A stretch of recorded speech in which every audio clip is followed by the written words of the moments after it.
Ready for the Christian red pill on love, sex, and what women actually want?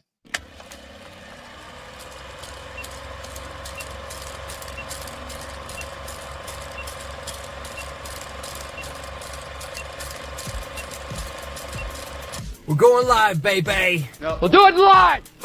You're listening to the premier podcast for men who want to not only be better with women, but want to be better men in general.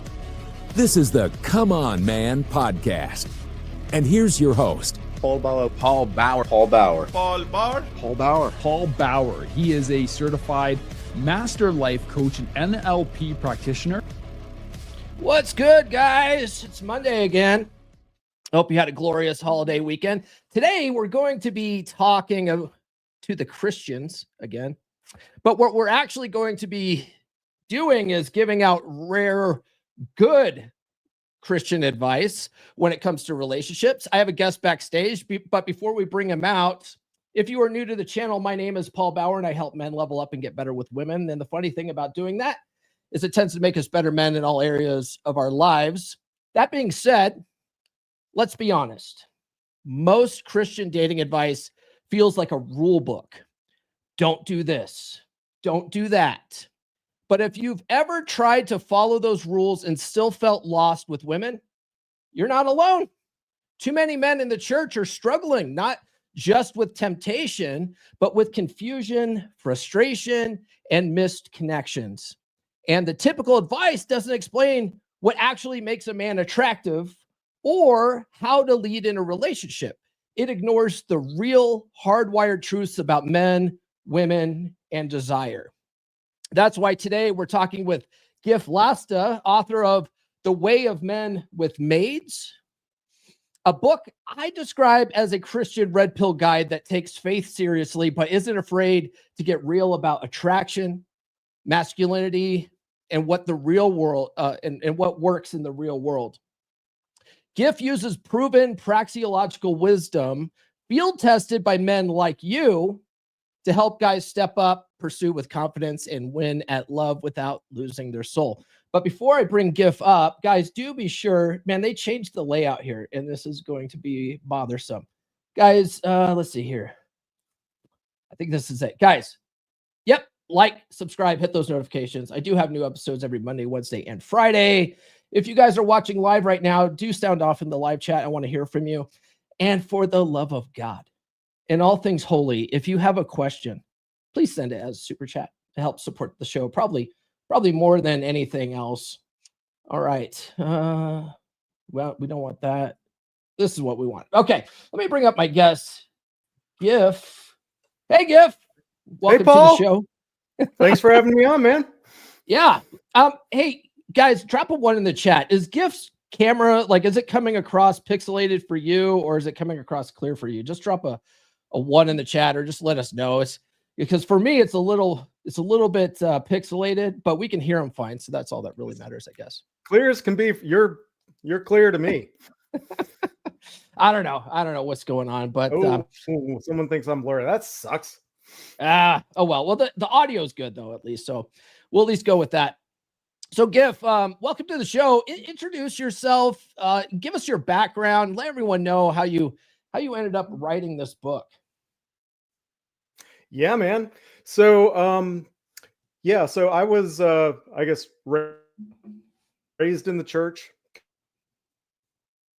committed Christian. I was on the mission field for I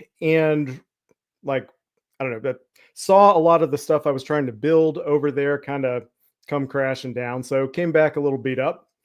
And around that time, I got a hold of Mark Queppet. I don't know if you're familiar with him. His stuff on quitting porn, because that was something I'd struggled with. That's a big deal for a lot of men, especially a lot of Christian men.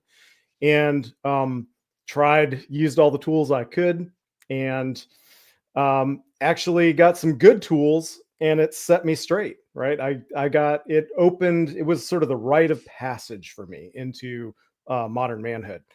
And it was after that I sort of expected that to fix you're supposed to call it segs. Is that how we do things? Well, at least until the 8-minute mark, you know. Okay. So fix intimacy in my marriage, right? Take that out and then everything will be great. And that's not how it works. What it does is it starts letting you feel your own pain. And so I started reading everything I could on that, read Athol K. Mark coached me through some of that, and just how a lot of these sort of in the manosphere, a lot of these masculinity movements online are focused on how becoming a better man really increases your attraction with women, including your wife as a married man. And so I went on a journey there, and it transformed my life. And I started talking about guys at church and everything else. Started a local group at my church. Started doing, coaching with guys on Mark's group online.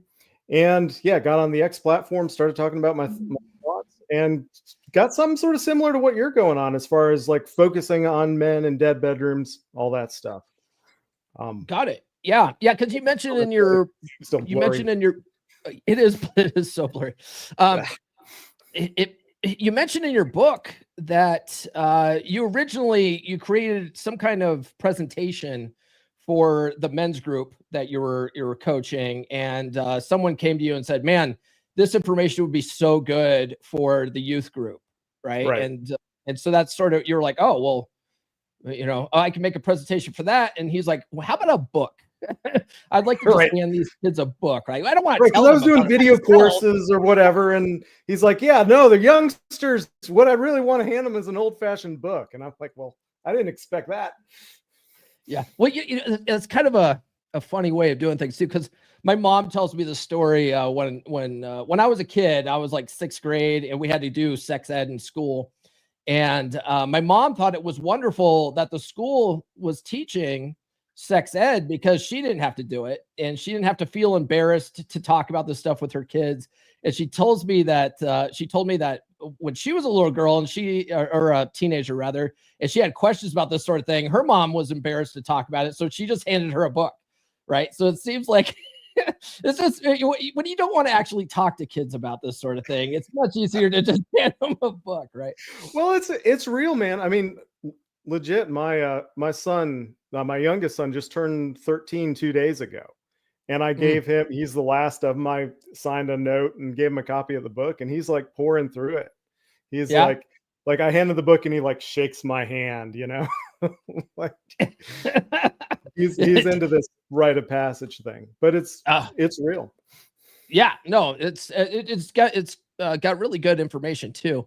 So it also says in your book that you've been married for 22 years, but you mentioned only learning about the deeper truths about masculinity the last 7. So that was that journey you were talking about, where you were giving up porn and you started learning this stuff. Is that what was going on? Yeah, absolutely. Because, and this is something that, a lot of ways, or we don't frame it this way in the way this is dealt with generally in the church, but we just see porn as kind of a generic vice. But the way I was taught, especially with Mark's content and coaching, is he sees quitting porn as a rite of passage into manhood. And so the replacement for porn, you can't just swap porn out with something else, because it's a very high serotonin, huge dopamine like kick that says you're Genghis Khan, you're King Solomon. You can open tab after tab after tab, and you're the king of the world.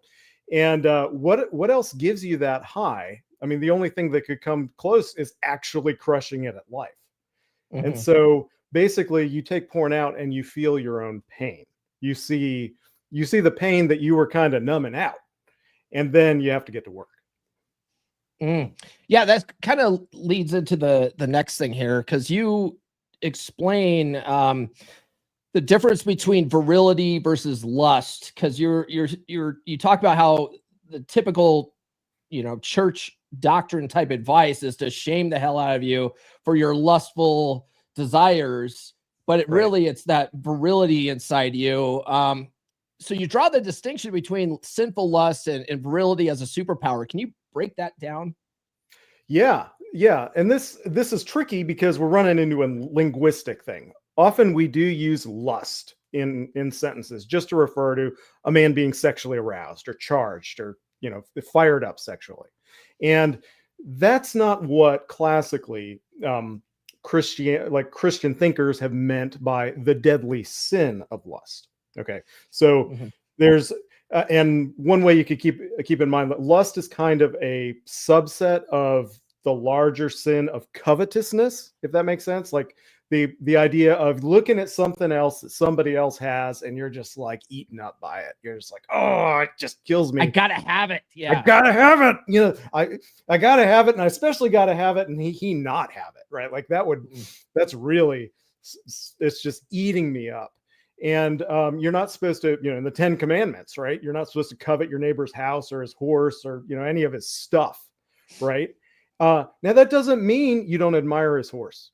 That doesn't mean you don't genuinely want to have a nice horse and it doesn't mean you don't buy his horse if he's willing to sell it to you. Like, none of that is sin, but there is a posture of the heart that's dark, right? That's just this covetousness. I got to have that. I've got this black hole inside me, and it's not going to be okay until I get it, or maybe I go off into some fantasy where I pretend that I have it. And that kind of thing is sinful, because the thing that's really, for us Christians, the things that's really filling that hole is God himself. And when we kind of sell God down the river and instead say, no, this other thing is God, then we get in this really craving manipulatable state where we're in something else's frame, right? And so that's kind of what idolatry is. That's kind of what covetousness is. And lust is when we do that around sexuality. So that is distinct from walking on the beach or whatever, seeing a girl, a pretty girl on that beautiful landscape and thinking she's hot, noticing her and getting horny. That's just your body. There's nothing evil about that. But the problem is, in the church for so long, guys just growing up, turn 13, 14 or whatever, they're sort of implicitly taught, and they don't know how to navigate all this stuff. This is all new to them, but they're sort of implicitly taught, oh no, this is sin.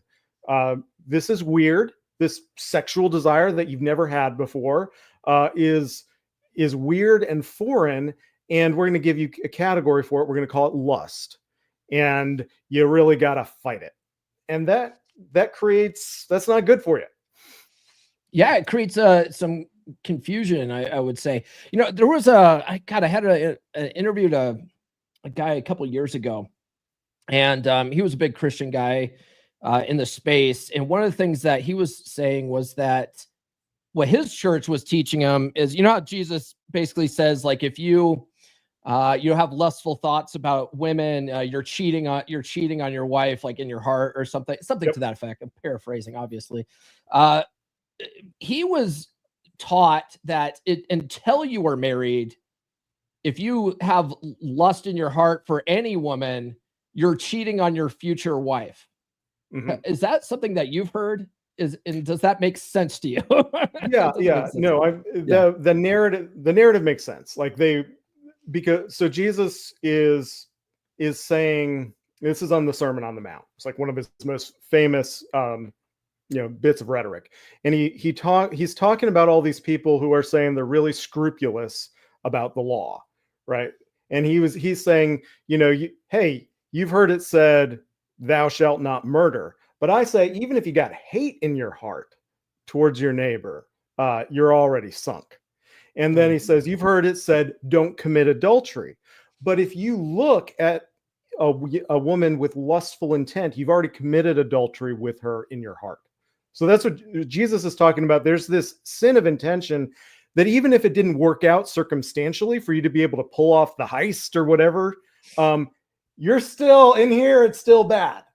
And so that's what he's talking about. But the idea that sexual desire, that looking, you're a man looking at a woman and you're interested in her sexually, that's the engine that That's part of love. That's part of attraction. That's part of the thing that pushes us to take the risk of actually going after a woman and uniting with her and forming families and everything else.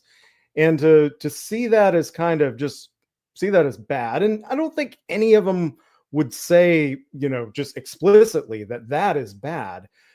But the kids growing up, they do kind of get confused, and they get that message. And so it's good to give them something a little better. Yeah, and I like how you laid it out in your book. But you also describe virility as a fiery drive, not just for sex, but achievement and conquest, and how Right. men can harness that energy in a way that's healthy. Can you go into that a little bit? Yeah. So there's a connection, and I think the red pill guys do kind of get this, right? Like you hear this that with a man's sexual drive and his status drive, right? Because status, and you can use status pretty broadly, not just like social status, but like any field of endeavor that you can say this state is better than this state. Your fitness, your finances, your anything that you want to better yourself in, you can like basically take your drive and push yourself forward in that area. And so the idea is an example I use in the book. I think it's pretty good. If you imagine a young man in our like hunter-gatherer ancestor days, right, where he turns 13, he's horny, he's noticing the young ladies in this tribe, and none of them are paying any attention to him. He's kind of a shrimpy guy. He doesn't have any prospects, and he's really horny, but he doesn't have anything to do with that drive, and he's frustrated. And then one of the older men in the tribe calls him and says, "Hey, why don't you join us on the hunt?" And so he goes on this hunt with these other guys, and he's really scared and nervous to like try anything because he doesn't want to look bad. But he's also got all this horny, like pent up energy, and it breaks through his resistance, and he goes out there and he takes down his first kill.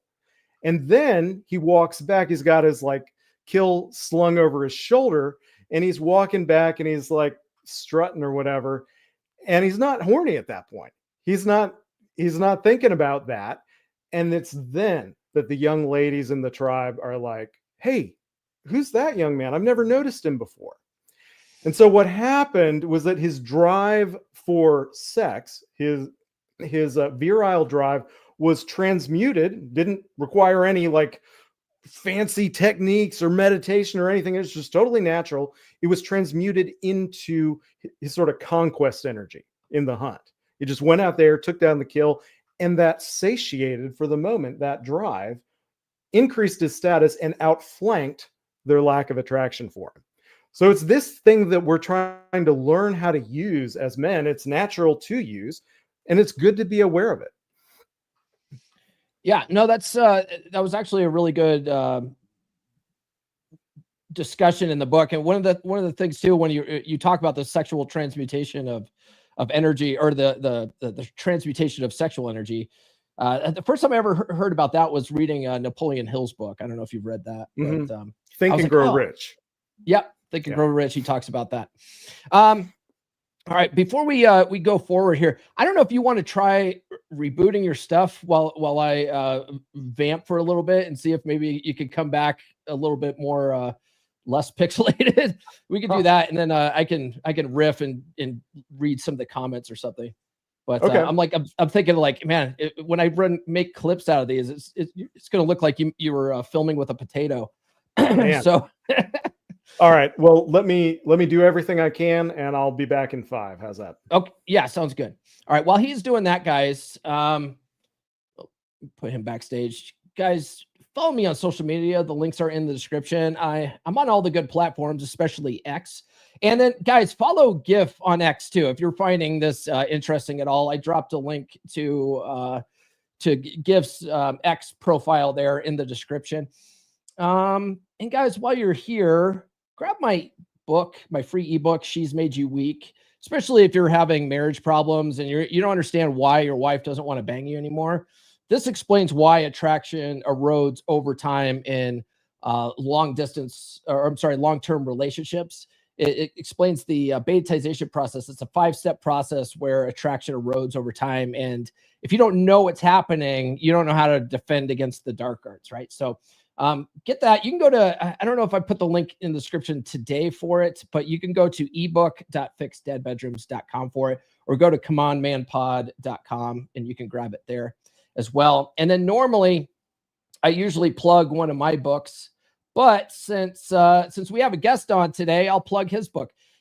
So his book, what we're talking about today, is The Way of Men with Maids, and it's forgotten Christian wisdom for becoming a man who wins at love. And Giff sent me a copy of this, and I read through it all last week. If you don't do the bonus chapter stuff, it's only about a 4-hour read. You could read this in a weekend, but it's really good, especially if you're a Christian guy and the typical Christian advice you get is just not working for you. You know what I mean? Like, just be a better servant leader, right? But it doesn't actually tell you what makes your wife more attracted to you. So if you're in a dead bedroom situation and you're like, man, I'm doing everything that the church tells me to do and it's still not working, and you want more Christian advice, grab this book. It was written for, youth group kids, so it's sort of written at that level for, teenagers just, starting to hit that puberty age and stuff like that. But I think you would appreciate this. Now, it is Christian red pill. So he does talk about, the captain, executive officer dynamic, although he calls it the captain and first officer based off of Athol K's recommendation. I changed that to executive officer because I'm a Navy guy and I'm not a Star Trek nerd, but that's what he talks about. We're talking about the same thing, right? So he does go into that. He talks about mental frame and having strong mental frame. And one of the things that he talks about, and we'll probably get into it, is he looks at your mental frame like the clamshell, and your wife or your girlfriend is the oyster, and she wants to feel safe and secure within your mental frame, right? That's why frame is so important. That's why I have a dedicated day for frame on Fridays, but he hits that in this book, and I love that. I would say the one thing that I disagree with him on, but I can understand why he puts it in here, is a lot of the no sex before marriage type stuff, right? Because that's really big in the Christian faith, and if that's something that's important to you, you'll actually appreciate how he goes about that in this book. And that's kind of what we're talking about.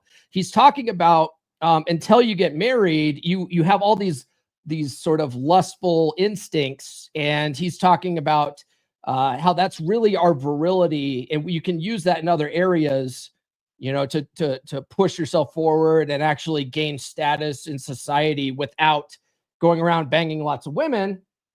I personally just think that's an ineffective strategy, but I could respect that Christians, need to do that for their faith, right? They to honor the faith, they need to practice that sort of thing.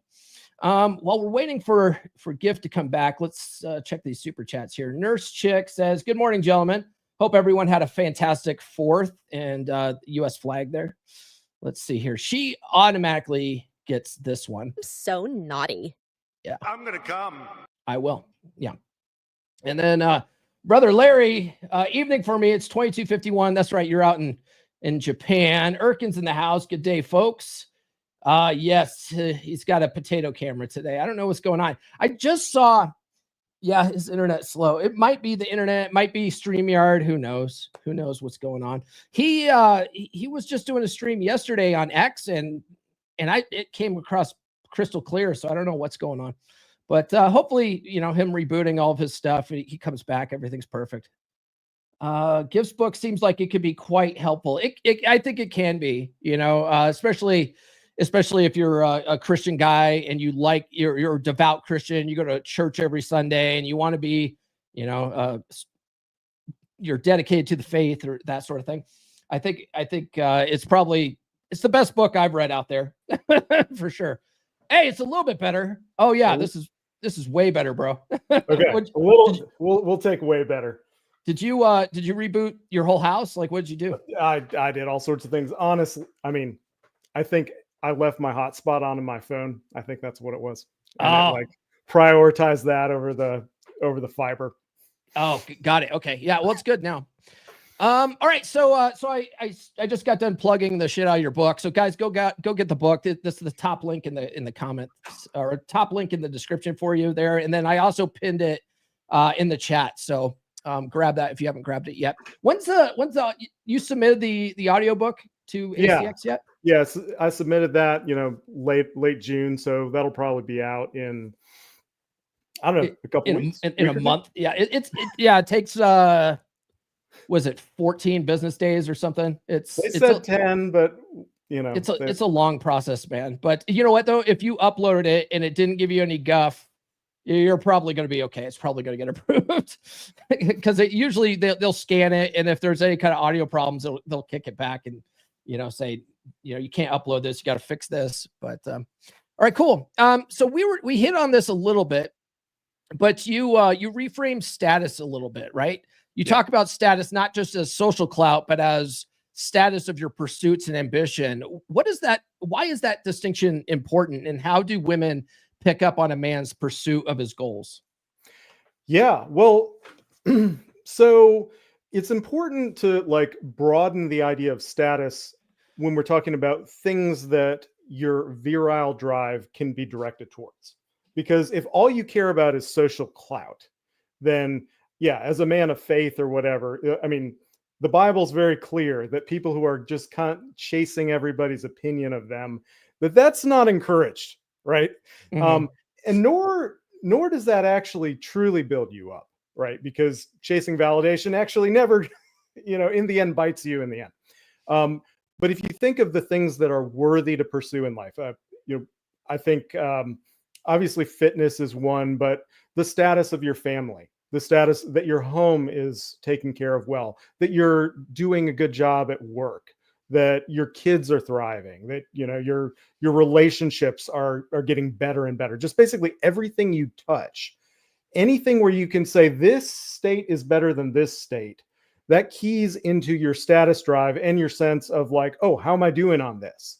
And men care a lot about this, and we have our sex drive keys into, am I basically increasing my value in the tribe? Am I pursuing my goals well? If I am, then I'm happy. If I'm not, if I'm neglecting them, then I'm going to feel, emotionally speaking. So that's why it's important to see, and you could use a different word than status, but it's a nice word because you can say, what's your status on this? And it's really key. Yeah, no, I that's how I liked it. It sort of clicked with me when I was listening to you explain it. You were saying, status report, right? It's not just where you are perceived to other people in society. It's how are you doing in your pursuit of your own goals? Right. I was like, oh, that's a good way of looking at it. I dig it because I mean, if you look at it, the average guy is probably not driving around in a Bugatti. He's probably not making 7 figures. The average guy's not, right? But these guys still get women. It's not like women are only going for these Bugatti driving 7-figure earners, which if you hung around enough in MGTOW communities, you would think that's what they thought, right? Right. Only these rich guys are getting hot chicks, and all of us might as well give up. It's that's not true at all, because the average guy in a trailer park is still getting laid. You know what I mean? So right. And some of the best advice you can give a guy like that is find something you care about and go all in. Right. Mm-hmm. And that keys into status, right? Find something you care about, and in that field that you care about, increase your status, make yourself better in that area. Yeah. Yeah. And then people totally disregard the whole concept of contextual alphas, right? If you're really good at video games, and in the video game circle you're in, you're the top guy, and some girl joined that group, she's trying to find the top guy in that particular group. It's not. So that's your status in that group is different. There's something about the energy. It's I mean, yes, where you currently are in the lineup, does matter in that sense of status. But there's also this whole other thing where women are pretty attuned to, is he on the path? Right. Yeah. do you potential. have that energy? Do you have that fire? And there are a lot of stories of a woman who believed in a man because she saw something in it. She saw where it was going. Yeah, And that's a lot more. I say in the book, she wants the goose that lays the golden eggs. She's not just going after the golden eggs most of the time. Yeah, no, I love that analogy because it's like I always say on the show that women could smell potential like sharks smell blood. Like because a lot of guys, when I talk about prenups, like if you are gonna get married, make sure you protect yourself. And a lot of guys are like, well, what if you don't have any money now? No. It doesn't matter what you have now because she's not divorcing you now. She's divorcing you in 20 years when you actually have something. So it sort of behooves you, right? But women can see that potential in you and they know you're going somewhere and they want to hitch their cart, to you as the plow horse. And they know you're going somewhere. So yeah, it's not necessarily about what you have now. It's about what they feel that you could potentially get. I know we can't talk about the D word here, the divorce word. We don't do that in the Christian faith. Okay. Well, that's I mean, I don't have a lot of firsthand experience with that, but thank God. I mean, my story is one where the attraction was really low and we turned things around. And no, that's great. I love that. Yeah.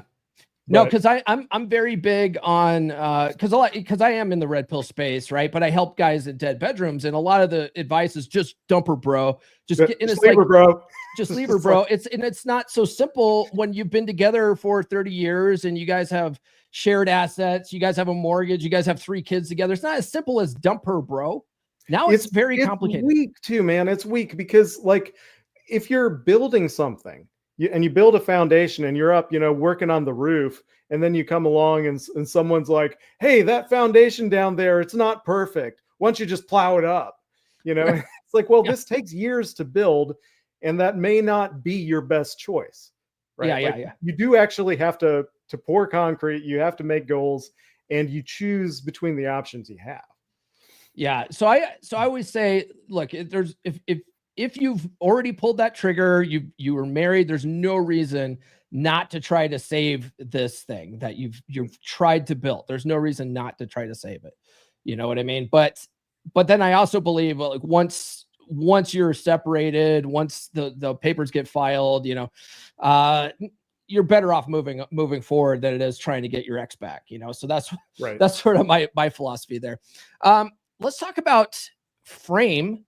And the pearl analogy. I like that. And I mentioned it a little bit while you were rebooting your stuff. Your explanation of frame is pretty unique. And I loved your analogy where you said she's the pearl, your frame is her shell. Can you unpack that for us? Yeah. Well, you were talking about it just now. You were using a little bit more of that kind of red pill terminology, right? She's just trying to get you to be the plow horse so that she's trying to benefit herself or whatever. And, I mean, we can be cynical about it, right, in our language, but actually it's very natural. And it's for her to be like, okay, I want to enmesh myself in this man's frame. And that's what a woman instinctively wants to do. That's what the feeling of being in love feels like to her. So his world, the things that he cares about, the structure that this man is building with his life. That's how I define frame in the book. The structure you build with your life and how you hold to it. Mm-hmm. She is assessing that. How strong is it? And is it a frame I want to be enmeshed in? And then once she puts herself in your frame, she can enhance and multiply it. But mm-hmm. she's got her own feminine power where she can increase your productivity, your ability to make impact, and just your joy in the middle of it. But the idea is that you're building this frame and then she wants to become a part of it. I think of, I don't know, the old Dixie Chicks song, right? Cowboy, take me away, out into the wild blue, set me free, closer to heaven above and closer to you. That's a woman saying, I want to be in his frame. I want to be in his adventure. I want him to take me on this adventure. And when I'm on, like when I'm riding his horse, when I'm sitting on his shoulders, then I'm soaring, then I'm enjoying life, then I'm able to unlock all of the things I love about life. That's how women feel about us. Yeah. So what happens when a guy doesn't have strong frame? Like, something about him attracted her in the first place, but over time, his frame has been weakened. He starts sort of putting her on a pedestal. He starts maybe falling into complacency somehow, Oh, that and he sounds starts awful, failing her Paul. tests. Have you run into guys like that? That's who I run into all the time. I was that guy. Yeah. No. Yeah, me too, man. Me too. Yeah, no, it's crazy because when we're young and we're not, we're just trying out life or whatever, and we're passionate about things and we got all this potential. Love forms in that bond. She's looking at you. I want to be part of this, and I want to do things to show that I want to be close to you. And so sexual desire just wells up from her, because that's what sexual desire is from a woman. A lot of times it's like, I'm attracted to you. I want to bond myself to you. I want to take your seed into me and make more of you. Like, and she feels it, right? And then over time you get complacent. Over time your vision collapses. And a lot of guys over time, the whole happy wife, happy life thing, right? They look and they're like, well, I'll just serve her. I'll just follow her lead and do whatever she says. And then what happens over time is that she's like, wait a second, this strong frame that I want to be a mesh to, it turns out it's founded just on me. If I'm upset, she's realized if she's upset, if she's having a hard time, then he falls apart and he's constantly reacting to her. And then she doesn't feel like she can lean on. She doesn't feel that strength. And the problem is, this isn't complicated to understand, but none of us are taught it. None of us are taught that this is what we are to do as men in relationships. And so we're just kind of chasing her validation, and it just makes it worse and worse. Yeah. How does the modern church sort of perpetuate that model, though? Well, and I'm not trying, and I don't mean to crap on Christianity as a whole, right? I was raised Christian, but there are some churches that they sort of, perpetuate this by, the whole servant leader thing, and you're just not servant leadering hard enough, and it's right. So what does that even mean? Yeah, that's a big one. It's part of a bigger problem in the church around masculinity itself. Okay. And there's the history behind this, actually, Paul, is fascinating. It's way more interesting than a lot of other stories. I highly recommend anyone who's interested in this topic to check out Nancy Pearcey's book. That's right here. This is The Toxic War on Masculinity by Nancy Pearcey. And she's an evangelical scholar down at Houston Christian University. And she traces it through the history of the United States, the way that men and women have interacted. And basically a lot of people blame everything on feminism, right? In the early 1920s or whatever. That's where it all went to hell in the handbasket. That's not actually true. What happened before that was the Industrial Revolution. And what Nancy traces, and this is fascinating, that in the colonial period and up around the mid 1800s, the man was the leader, and the women generally really liked their husbands, because if you were farmers, you were all working together, but he was like the team lead. He was using his strength, right, to push things forward. And then they're doing all this stuff to support him. If he was a silversmith or a blacksmith in town, he's doing the heavy stuff. She's keeping the books. The kids are running errands. And it's just like, dad is leading us, and we're all feeling purpose, being enmeshed in the family economy that he's leading. And then back at that time, if there were cookbooks or child rearing books, this was fascinating, they were written assuming the reader was the husband. He was the dad. And then the Industrial Revolution changed all that, because, and I'm all good with the Industrial Revolution, right? I like that we don't die in our, have modern medicine. Yeah, we got some benefits here. I can talk to you, across the United States. Yeah, no, I mean, I don't want to like take us back to the Stone Age or whatever, but we lost something serious when we took dad out of the house and he just went to work, and then he's just gone. And then what happened religiously speaking was that the factories and the politics and all that is the man's sphere. And then the home, taking care of the kids, and then church was the moral sphere. That was the woman's sphere.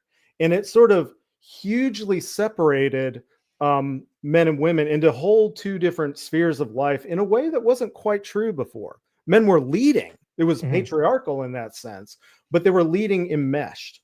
And so what you then had in Christianity in that time, starting mid 1800s and going on really through that, was this idea that to be moral and to be virtuous, that was like the women were to lead that. And they're sort of calling this like amoral man who's like doing this like grind in this factory back to the hearth, back to faith. And it's just this idea of that to be more Christian is to be a little more womanish. And that's deep. That's deep in a lot of our assumptions. And so I think it was David Murrow. There's another book up there. He did, this is a fascinating study. He basically did this experiment in churches where he took two lists of character traits. One were like accepting and listening and being agreeable and kind, and another column of traits that are like being aggressive, being assertive, goal-oriented, task-oriented, all this other stuff. And he said, now, which one of these two columns is more representative of the values of Jesus and his disciples? And like 95% just checked, oh, it's that first column. Now, where did he get those columns? He pulled them straight from the old classic, men are from Mars, women are from Venus. And it basically just the assumption all throughout the church, the churches are, to be a good Christian is to kind of be like a woman and to value and respond in the ways that women have classically responded to things. And if you actually, I talk in the book, if you actually go read the Bible, read what Peter is like, what Paul is like, what these Samson, David, all these guys are like. They're very masculine. They're driven. They're keyed in on a goal and they are going for it with all their heart. And God affirms that. And so I think that's a big way that a lot of the churches are, I'm sorry, this big roundabout way to answering your question. No, but fine. The way that the churches have become is they're saying being passive, being just generally receptive, slowly just waiting on the Lord, all that kind of thing, that's being more spiritual. And that's not actually how men thrive. Men thrive by taking ownership and going after their goals and lighting themselves up in doing that. So that shoots men in the foot in marriages, because when they're told to just work on your communication, try to be more accepting of however she is and just be really, really nice and supportive, that doesn't key into the attributes that really make men win in relationships, where they're leading, they're willing to rock the boat, and they're willing to take things somewhere to where she starts getting excited to be on the journey. Yeah. Okay. Yeah, that makes sense. You talk about 4 archetypes. You lay out 4 archetypes of men that women are attracted to. Can you walk us through what those are and what guys should learn from those archetypes? Yeah.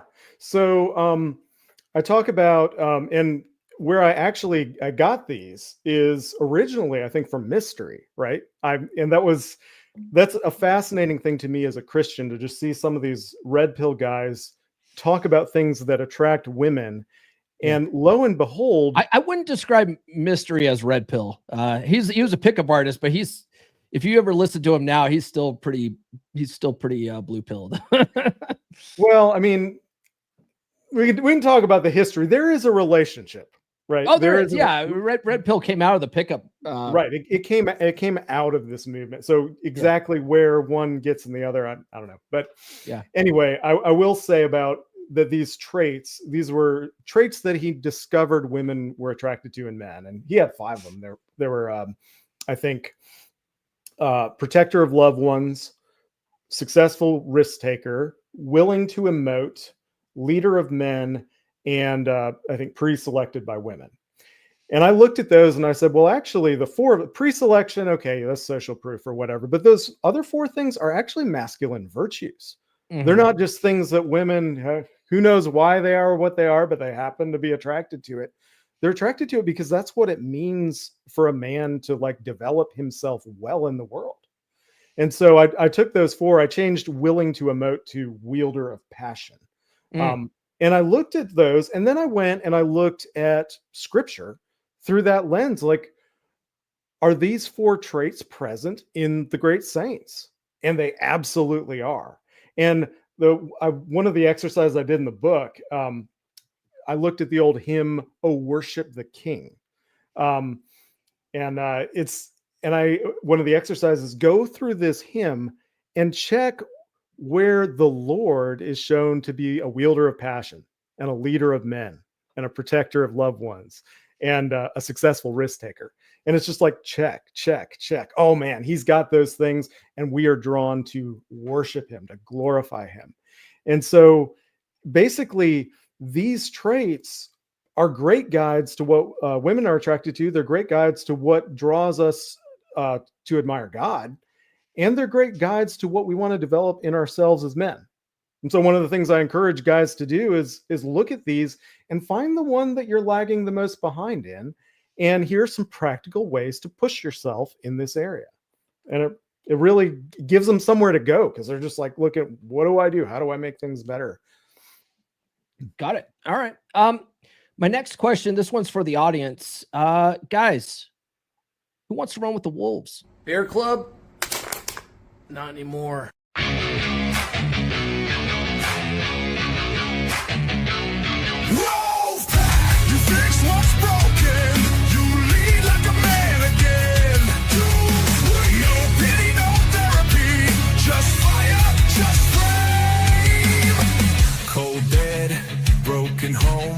Midlife drift, feeling alone. You don't need hacks, blogs, lies. You need men with fire in their eyes. We rebuild from the ground up.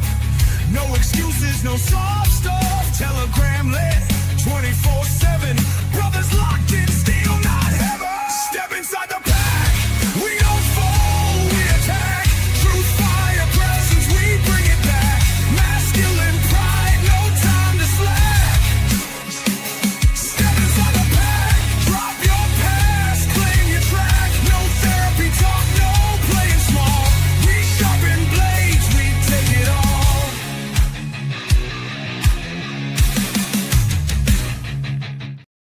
Guys, if you're not in the pack, what are you even doing with your life, man? That's great. Let's get to some of these comments here. We got a super chat from brother Mike. He's in the wolf pack. He says, you can't be fruitful and multiply and fill the earth if she doesn't pass the bone test. That's true. And because he's a wolf pack brother, I'm gonna bump him up to the shaking booty video. Super chat, we see you there. Shake it, dance without a care. Send it love from everywhere. Groovy beats we all can share. Your support is so divine. Moving closer to the line. Thank you, you're the best. Party on, we never rest.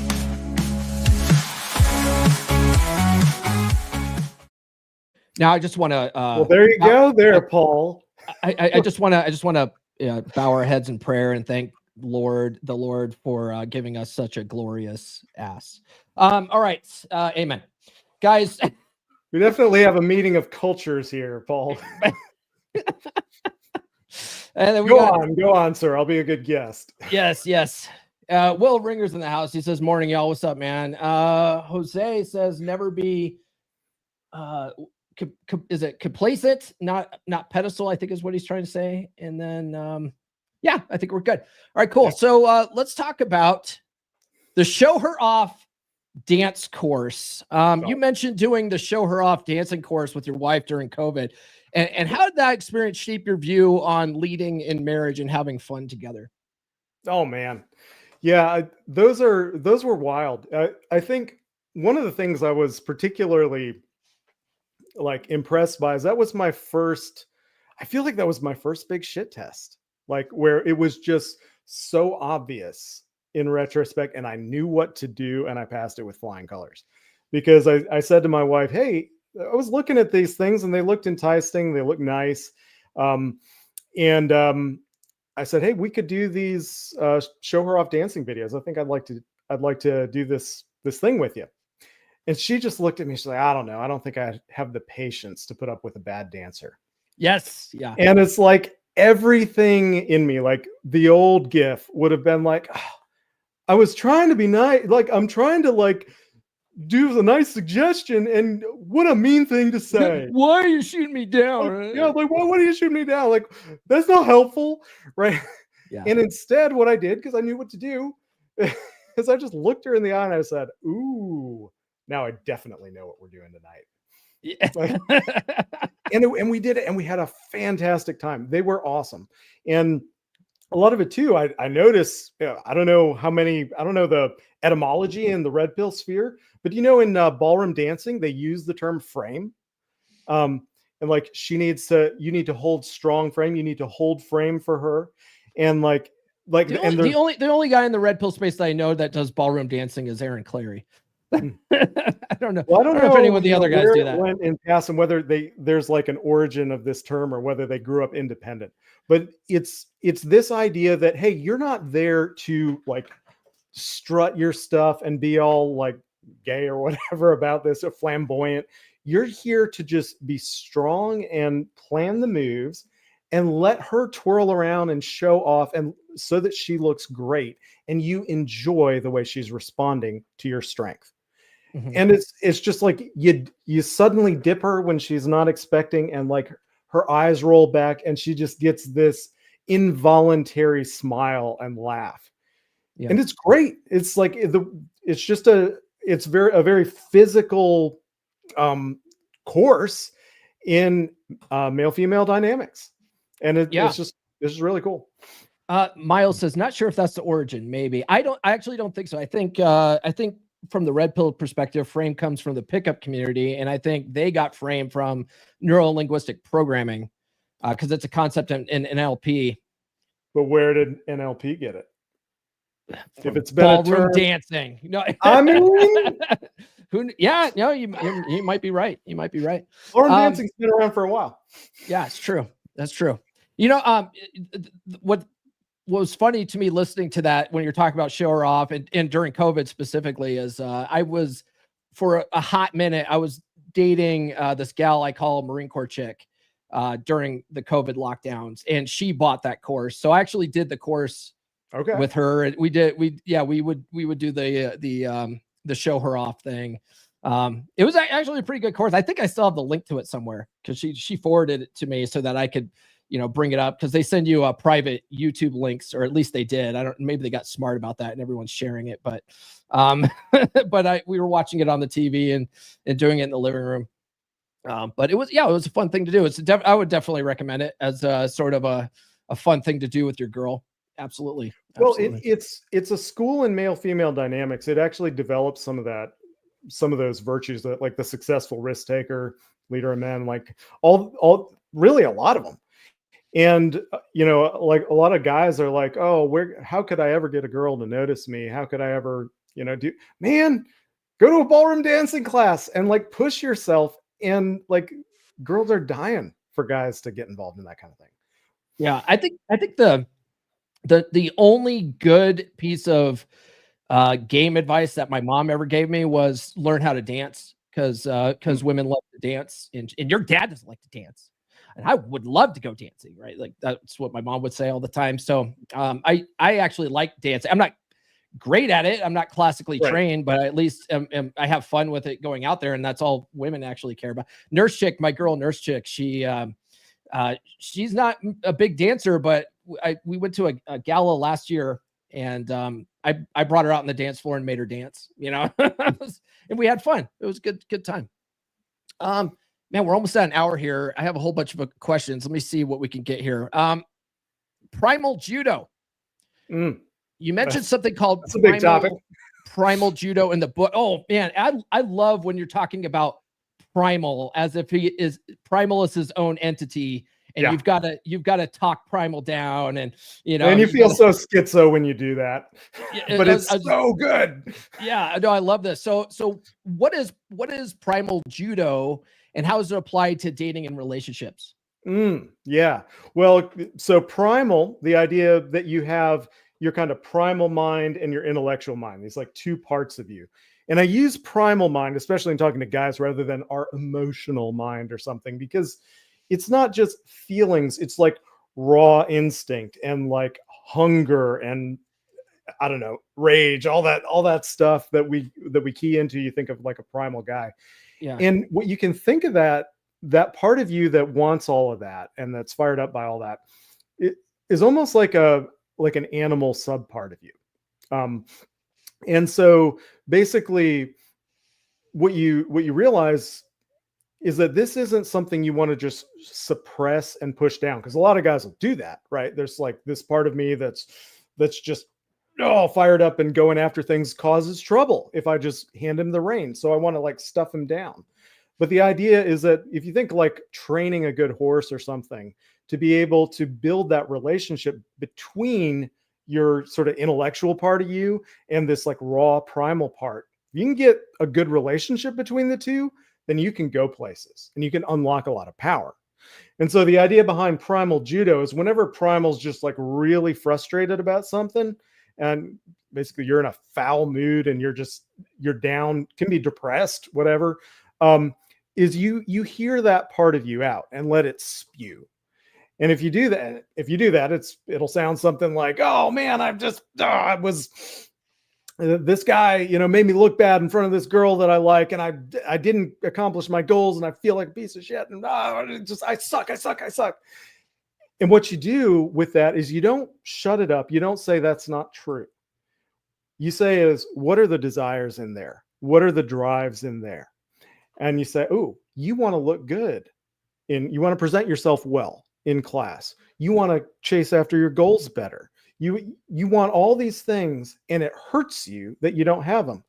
Well, man, what can I do to help you here? Let's find one thing out of this list and let's go after it 100%. And we're going to not think about anything else. We're going to go after this, and we're going to give you something to do with that frustration. How would you like to do that? And then primal's like, yeah. And it's leadership. It's the school, like a man learning how to shepherd his primal drive well is the school of leadership. So masculinity is intrinsically about leadership. And so the idea of, okay, how do we then use that with a woman is that the way we've learned as men to shepherd our strong primal emotionality is actually what we do to hers too. And the skills end up transferring if you haven't just been like a slave driver or an absentee landlord to your own heart. If you have, then you can't be much good to the women when they're all up in arms. But if you have, you can get to some good places. That's sort of a big theme in your book about you got to learn how to lead yourself first, and a part of that will carry over into your relationships. I really like that. Last question here before we wrap. You talk about dead bedroom and neediness, right? So the final chapter tackles the tough topic of dead bedrooms, and you say sexual neediness is the main symptom and it's pretty unattractive. Can you unpack that for us? Sure. Yeah. I mean, sexual neediness, I'm honestly, Paul, I get triggered when any guy or any people online talk about male sexuality and refer to his sexual needs. I think that's just a weak frame.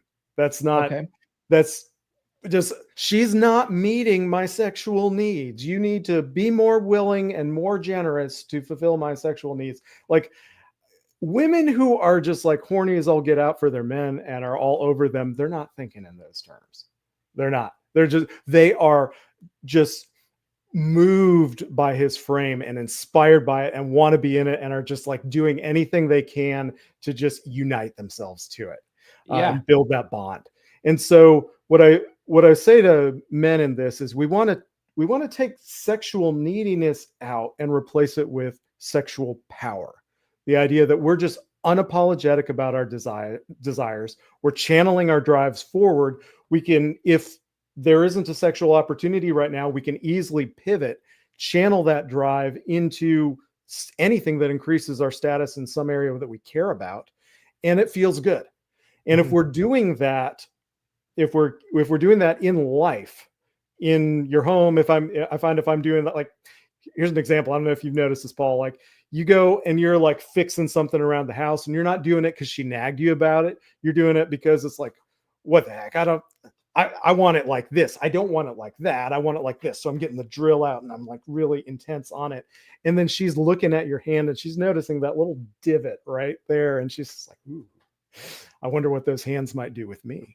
And so the idea is, if you're pushing yourself forward, if you're using your virility in life, then that like opens her up. And then she's going to be like more likely to be all over you in bed, rather than you going in bed and just being like, harumph, you're not paying attention to me, honey, you have not been prioritizing my needs. And then she's going to look at you like a little infant. And you don't want your woman to feel maternal about you guys. It's a trap. Yeah. Well, yeah. And I think that's a big trap, that even like modern therapy teaches guys, it's like, oh, communication is the key to a healthy relationship. You just talk it out, talk to her about it. Tell her how as if talk can substitute for action. Right. Like, well, what is this assumption? Well, that's the thing though, is like women are feelings based. It's not logic, right? So you can't logic her to have sex with you more. You have to inspire that attraction some way. Right. That's how it works. And that's where I think, a lot of, marriage counseling just is ineffective because that's how they lead with it. Right. Like, oh, well, just, let her know how you feel about it. Well, it just makes you look more weak to her, like you're just like a complaining little baby. And like you said, right. Like another child she's got to take care of. Well, it's a weird thing, Paul, because like, we're told that communication is key. And hey, not communicating, don't get me wrong, communication's great. It's great to communicate, but it's not sufficient. And the idea of that, like, well, okay, if I have no value, if I have no virtue, no like masculine virtue, if I haven't built a strong frame, but I just communicate really well, she's still not going to want to be in that frame. Yeah. Right. She's still, and you say, well, what do we do to develop our intimacy? Well, the thing to build intimacy is be someone she wants to be intimate with. It's not just let's work on our intimacy. And so that's why I say, and you probably find this true, that my sex advice is masculine leadership, my sex advice is marriage advice in disguise. And my marriage advice is masculine leadership advice in disguise. That's where we put forth our effort. That's where we move the needle. And then we find cascading downhill from that, all these benefits. Yeah, no, that's essentially the red pill praxeology, and that's why it's more effective. And I have to make that distinction of red pill praxeology versus red pill trademark that you find on the internet, where it's all just about shaming women for being, promiscuous or whatever. It's like that. It's night and day, man. They're like two completely opposite approaches. No, like one's actually useful, and you'll find that guys that teach red pill praxeology, they actually like women. We don't hate women. We actually love them, and we want to understand them better and have more successful interactions with them. And that's what the whole thing is about. But you got these guys out here giving us a bad name. So, but I love that. No, like you talk about the captain and first officer dynamic, which is straight out of Athol K. Straight out of Athol. And I was like, it works. It absolutely works when you are setting the tone and leading your relationship. Like, and you like one of the guys in my wolf pack was saying how his wife's spending too much money, and we're like, dude, take back control of those finances. Right. And we're like, but you got to frame it as I'm taking this plate off, this plate off your shoulders. Right. Like I'm taking control of this so you can relax. I got this. And then a lot of women, they might argue with it at first, but then they'll realize like, oh man, I don't have to worry. I don't have to stress about the bills. Like he's got it all handled. And, it's like it's all about setting that tone and leading. And when you do that kind of stuff, like women are like, man, I don't know what's going on, but I like this. Right. I don't, and that's what you want them to do. And some guy, he dropped a comment saying, do I do couples counseling? And I don't. I work with men specifically because if you bring a woman in and she sees the process, it changes the process, you know, and so she'll start testing you more. Oh, are you doing this because of what your little coach said? You know, right. Right. Because he's the authority figure in that. And then she doesn't get to be in his frame. She doesn't get to try out his frame. They're like both looking at the counselor. Yeah. And not that, I mean, I'm sure there are things where couples counseling can be very helpful, but this is a big blind spot. And it's honestly, Paul, if I can just be frank here, it actually, the success that you and I can have in this space, because, you know, I've got something similar. We've got a Reforge Marriage group where we're like, the guys are just going at it together. And the way men are just workshopping this stuff together. It's so cool. It's so cool to see our problem solving imperative just work for crushing these relationship problems. Yeah. And then, but it actually pisses me off some, because I'm just a software engineer who got my shit together and, you know, and am sharing my thoughts with other people and creating some community around it. Because it's like, what am I going to do? Turn them away? And that's, you know, I don't know anything. I don't have like a degree in psychology or anything like that. And yet I'm able to see so much impact because there's so much hunger. And I'm thinking we have whole industries devoted to studying these problems and giving people tool to help these problems. And they're not on this front because they're treating everything like this gender neutral, egalitarian, whatever. And guys are not getting the tools they need. Yeah. So I should not be able to be successful. You should not be able to be successful in this, but we are, because I think there's a Peterson quote on that, right? Where their opportunity lurks where responsibility has been abdicated. We're kind of seeing that culturally speaking. Yeah, definitely. Yeah, and that's a problem. It's definitely a disservice because they're trying to make it politically correct. It's got to be politically correct, but you know, it's not effective. So, this has been a really great conversation, Giff. Can you give people your final thoughts, where to get the book and how they can find you online? Guys, it's The Way of Men with Maids by Giff Lasta here. Yeah. So that book, if you go follow me on X, it's just X/Giff Lasta. And there, you know, on my pinned post, there's like a mega thread about the book. And at the end of that, there'll be a link to Amazon, or you can just go to Amazon and do a search for The Way of Men with Maids. Make sure it's the one by Giff Lasta and not the Way of a Man with a Maid, which is this sadomasochistic erotic novel from the last century. Oh, wait, I want to get that one now. Well, no. You know, my goal, you know, is planting the flag of Christ and all this is we're going to get more reviews than that one. Okay, well, there you go. I dropped the link in the chat too. It's also pinned at the top. It's also the top link in the description. You should be able to find this book, guys. Yeah. And when you do, title, just so you know, the title is a straight up Bible verse. The Way of a Man with a Maid is like one of the things more wondrous than you can even imagine. So that's straight out of the book of Proverbs. Yeah. You mentioned that in the book. I was like, got it. So straight, Paul, man, it's been awesome. Let's do this again sometime. Yeah, maybe definitely. with a better internet connection. Yes, definitely. We'll start off with that next time. Guys, tune into the podcast on Wednesday. We'll be talking about recognizing toxic relationship patterns and how your ex wasn't your soulmate, brother. She was just a habit. Other than that, guys, God, this layout is really killing me here. Guys, do be sure to like, subscribe, hit those notifications. I have new episodes every Monday, Wednesday, and Friday. Thanks for everyone that sounded off in the chat. I appreciate you. Thanks to Brother Mike for that super chat. Follow me on social media. The links are in the description. And then, guys, follow Giff on X. His link's in the description as well for that. Get the book, The Way of Men with Maids, and get in Wolfpack. And, guys, if you want to work with me directly, you can by going to callthatfixeddeadbedrooms.com. That's all we got. We'll see you guys on Wednesday. This has been the Come On Man podcast. Now, go out and get it.